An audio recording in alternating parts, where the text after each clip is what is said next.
মসজিদুল আকসা বা বাইতুল মোকাদ্দাস হল জেরুজালেম শহরে অবস্থিত ইসলামের তৃতীয় পবিত্রতম মসজিদ। এছাড়াও স্থানটি টেম্পল মাউন্ট বলেও পরিচিত এবং ইহুদি ও খ্রিস্টান ধর্মেও পবিত্র বলে বিবেচিত হয়।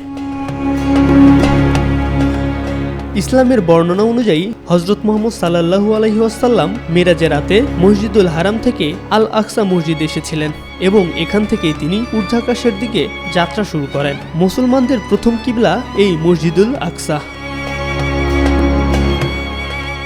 যতদূর জানা যায়, ফেরেশতাদের মাধ্যমে অথবা প্রথম মানব ও নবী হযরত আদম আলাইহিস সালামের কোনো সন্তানের মাধ্যমে আল আকসা সর্বপ্রথম নির্মিত হয়। হাদিস থেকে জানা যায় এটি কাবা শরীফ নির্মাণের 40 বছর পর নির্মিত।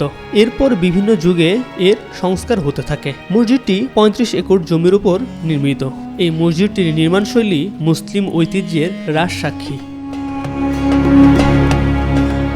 কোরআনের একাধিক স্থানে আল আকসাকে বরকতময় এবং পবিত্র ভূমি বলা হয়েছে। অসংখ্য নবী রাসূলের স্মৃতিধন্য এ পুণ্যভূমি দীর্ঘকাল ইসলামী শিক্ষা, সভ্যতা এবং সংস্কৃতির অন্যতম প্রধান কেন্দ্র হিসেবে পরিচিত ছিল।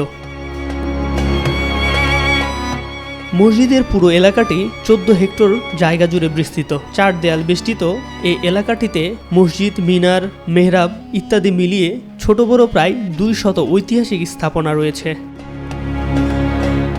1967 সালের আরব ইসরায়েল যুদ্ধে পরাজয়ের মধ্য দিয়ে আল আকসার নিয়ন্ত্রণ হারায় মুসলমানরা। এর আগে এটি জর্ডানের শাসকদের অধীনে ছিল। বর্তমানে মসজিদ অঞ্চল ইসরায়েলের নিয়ন্ত্রণে থাকলেও মসজিদ পরিচালিত হয় জর্ডান ফিলিস্তিনের একটি ওয়াকফ প্রতিষ্ঠানের তত্ত্বাবধানে এবং প্রবেশপথগুলোতে মোতায়েন করা থাকে ইহুদি দখলদার সেনারা। তারা অনেক তল্লাশির পরে মুসল্লিদের মসজিদে আকসায় প্রবেশ করতে দেয়।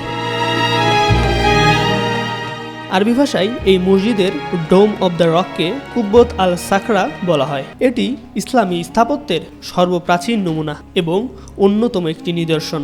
উমাইয়া খলিফা আব্দুল মালিক ইবনে মারওয়ানের নির্দেশে 692 খ্রিস্টাব্দে তৈরি হয় অষ্টকোণ বিশিষ্ট এই স্থাপনা ডোম অব দ্য রক।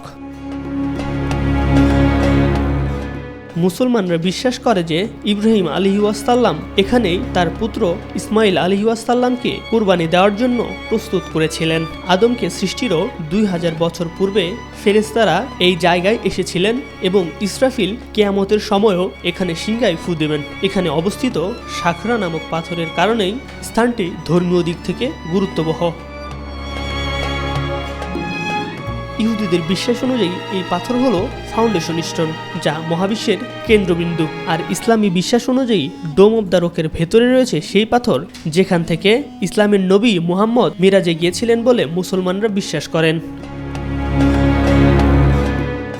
মসজিদের এই অঞ্চলটি খুবই স্পর্শকাতর। এখানে সংঘটিত সহিংসতায় পবিত্র এই মসজিদের দালান ও স্থাপনাগুলোর অবনতি হচ্ছে।